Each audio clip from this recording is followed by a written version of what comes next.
As the prophet Isaiah said, all your children shall be taught by Adonai, and your children shall increase peace. And this is what we're doing here tonight, right? We increase peace for those giving from our means and our talents so that they can rebuild hopefully soon in peace and find a peaceful home again. But the rabbis don't stop there. They say, no, don't read your children, Banaich, but rather read Bonaich. They just changed the vowel there. You're builders, right? We are all builders tonight by offering the talents, the musical talent, and by coming and listening. We are building ourselves up. Take this as a moment to just take your mind off a little bit of the hard news and the stresses of the work week, to let yourself be uplifted by the music in a beautiful way. And also in the greater sense of all of us here being Bonaich, being your builders. And so I'm going to close with reading this passage. Leman achai ve're'ai adabra na shalom bach. May there be peace within your walls, tranquility in your citadels. For the sake of my brothers and friends, pray for peace in your midst. For the sake of the house of Adonai, I seek your welfare. Zion, I seek your welfare. Israel, may God grant strength to God's people. May God grant God's people, the people of Israel, peace. Adonai oz ve'amo yiten, Adonai yevarech et amo b'shalom. And now, with this little greeting, I wanted to ask my husband, Daniel Stein-Kokin, to give us some introductory remarks. And he'll explain more about the program. Good evening, everyone. Thank you so much for coming. So I'm not only the rabbi's husband, I'm also responsible for Beth El's new Chamber in the Chapel series, of which tonight's concert is the latest installment. As the name suggests, we typically hold these events in the intimate chapel around the corner, but for obvious reasons, for which we're quite pleased, thanks to all of you, we needed additional space tonight. I would like to briefly draw your attention to what will likely be our next concert, an evening we're tentatively calling Klezmer in the Chapel, on Sunday evening, January 28th. The concert will feature Phoenix's own Little Chef Klezmer Band, and be the highlight of a weekend of programming in the Valley, also featuring the distinguished klezmer music researcher and performer Christina Crowder, who will be visiting us from America's second best pizza city, New Haven, Connecticut. So please make a mental note now and mark your calendars, your proverbial calendars, later on for this special upcoming event. But now let's come back to November, or actually October. There are events in our lives, both as individuals and collectively, that are of such magnitude, that so impact our very conception of what kind of place the world is or is not, that we come to think in terms of before and after. Before Pearl Harbor, after Pearl Harbor, once upon a time. Before 9/11, after 9/11, a generation ago.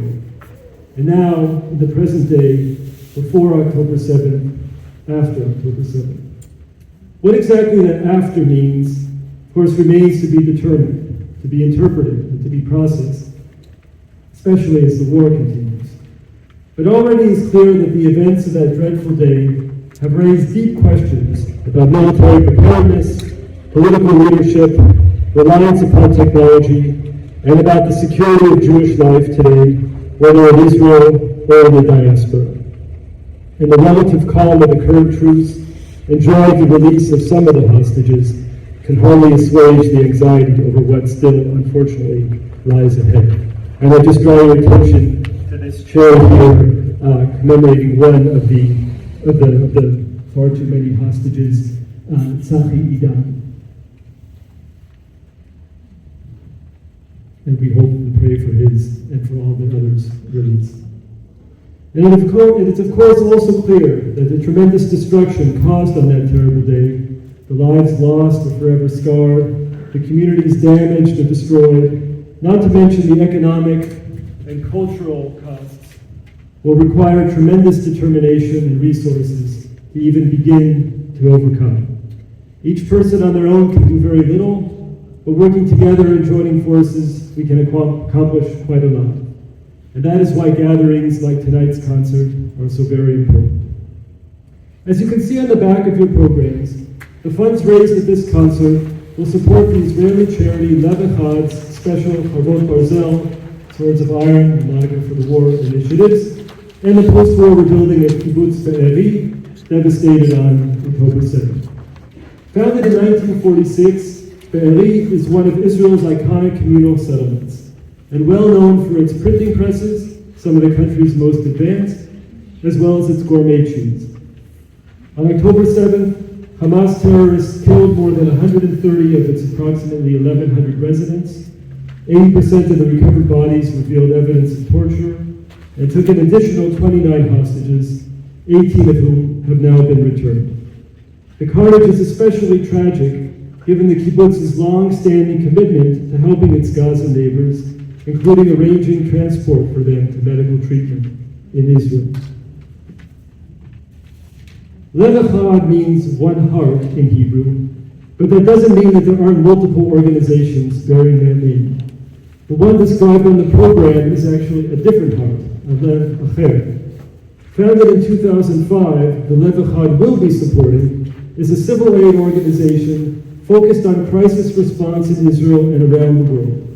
Its motto is, reciprocal social responsibility is the state of Israel's first line of defense. And for that reason, Lev Echad cultivates local leadership, thereby creating immediate aid infrastructure based on community volunteers. In the last few years, Lev Echad has been active in both Ukraine and Morocco, but at the moment is focused on the Israeli home front. During my visit to Israel earlier this month, the civilian war rooms where I volunteer were under Lev Echad's aegis, and I was thus privileged to experience their model of work before my very eyes. And you can read more about this in this month's Echo, which will be out very soon. I would like to thank Bethel Executive Director Alicia Moskowitz and Marketing Coordinator N. Zavos Kostalis for attending to the logistics of tonight's event, our performers for volunteering their time and talent tonight, and especially Olga Gorelik for initiating this concert and for recruiting her fellow musicians. I would now like to introduce all of them. Violinist Moshe Bukshpan is a native of Israel, where members of his family are currently serving in the IDF. Residing in Arizona since 1982, he is the founder and executive director of the Red Rocks Music Festival. Clarinetist Erin Finkelstein performs frequently with the Arizona Opera and the Phoenix Symphony, and is also a member of Urban Nocturnes, Phoenix's premier chamber ensemble based in Trinity Episcopal Cathedral downtown. Erin spends her summers at the Carmel Bach Festival in California, and is also a certified Feldenkrais practitioner, a leading modality developed in pre-state Israel. I don't read any of those pages anymore. He loves. Pianist Olga Gorelik was born in Belarus, grew up there, and then later in Chicago, studied at the Interlochen Arts Academy, and since 2014 has been based here in the Valley, where she has a piano studio. And finally, pianist Cameron Grant grew up in Denver and was a solo pianist at the New York City Ballet for 37 years before moving out here to the Valley. I also want to thank another distinguished Phoenix musician, pianist and composer John Massaro, for preparing the unique arrangement of Hatikva, the Israeli national anthem, that will close out tonight's concert.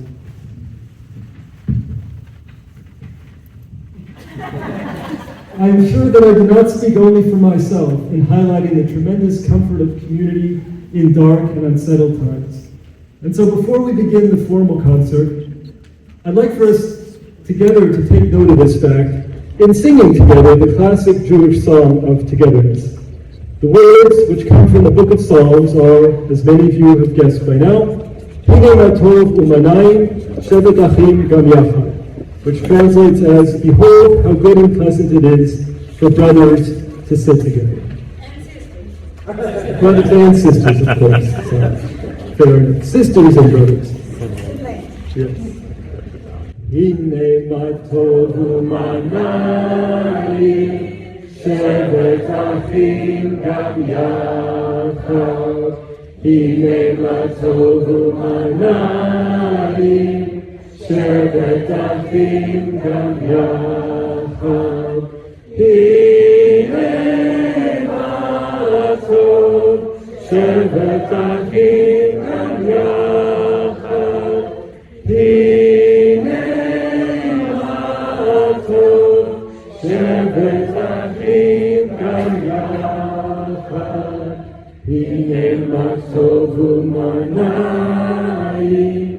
Shevet Achim Gam Yachad. Thank you for that. And now it's time to hear some beautiful music.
Thank you everyone for coming and for supporting this cause.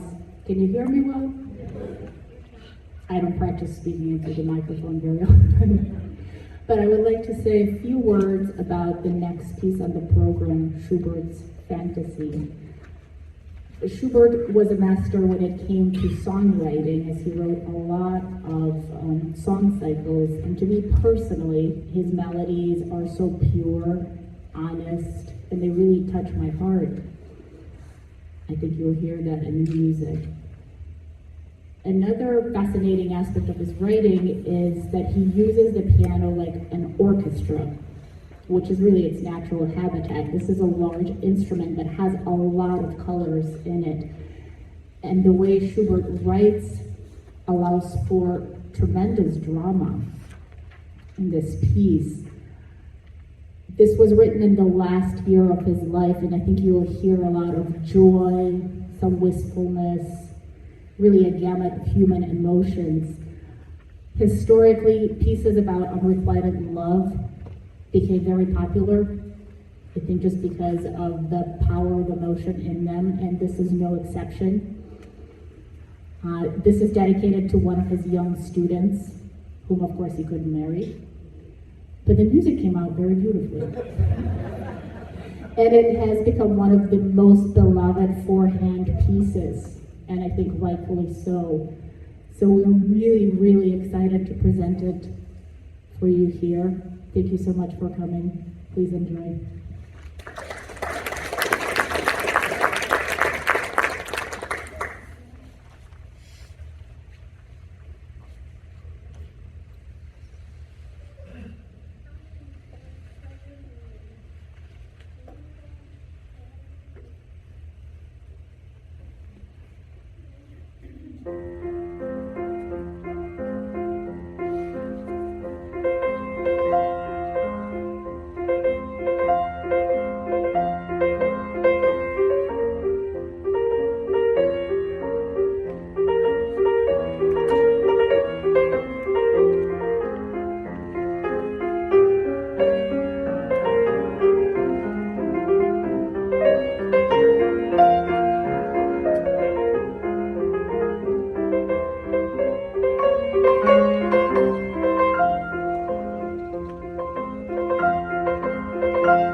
Schubert like that. I guess with some more buff, right? Unless you want to hear Fiddler on the Roof. Let's up to that. You can do it, that's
David Mazlanka.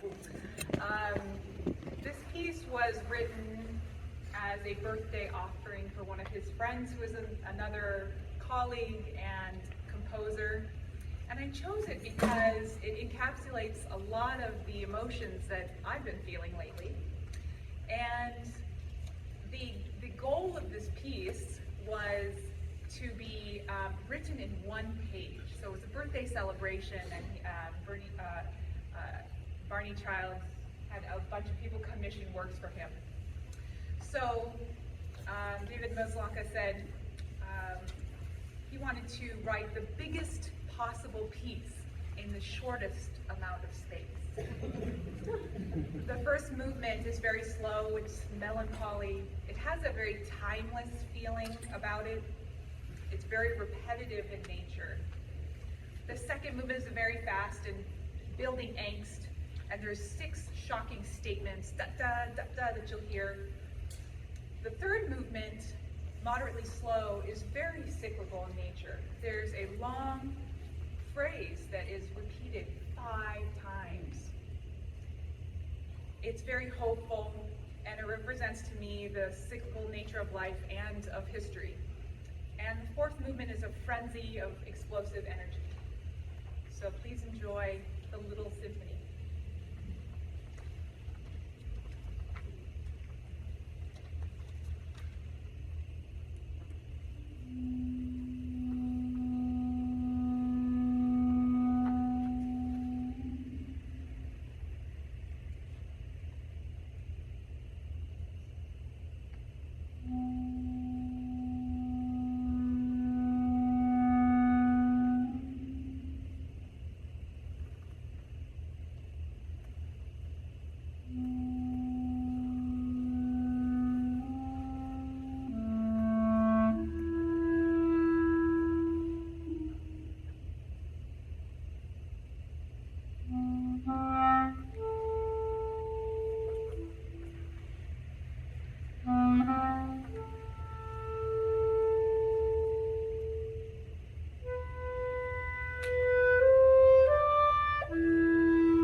for Jerusalem of Goder. Please join us. Yerushalayim shel Zahav.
So don't be worried, these are 6 short movements.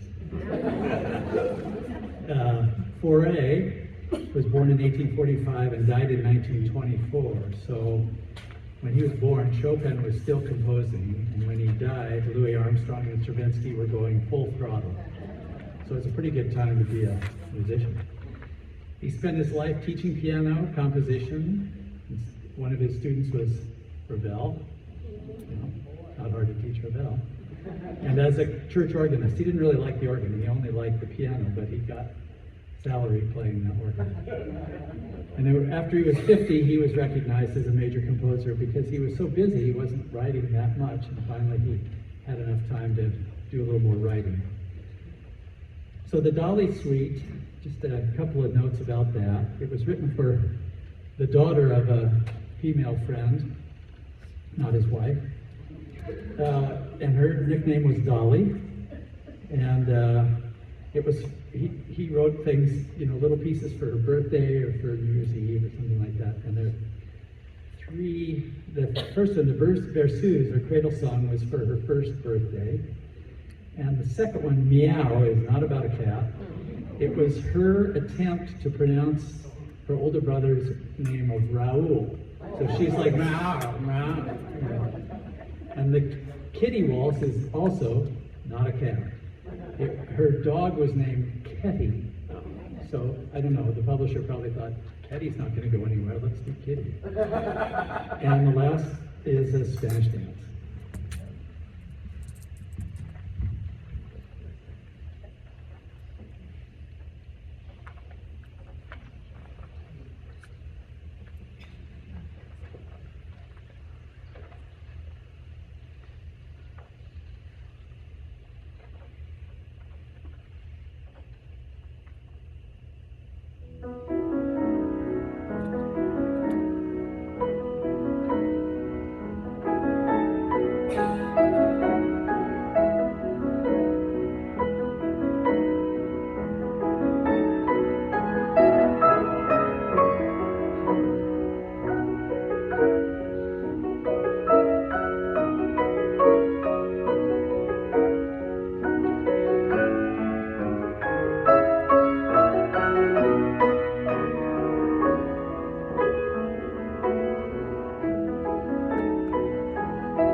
What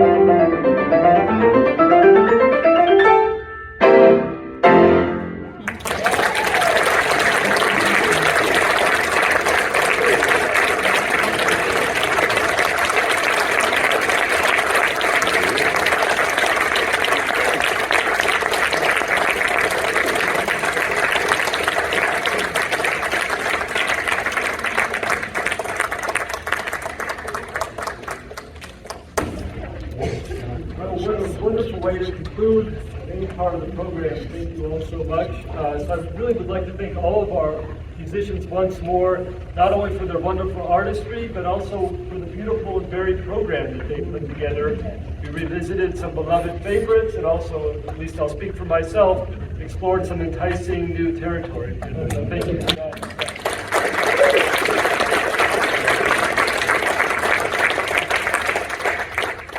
So we have one final opportunity now actually to hear them all playing together, an arrangement of Hatikva that was written specifically for this occasion. Thank you again, John Massaro.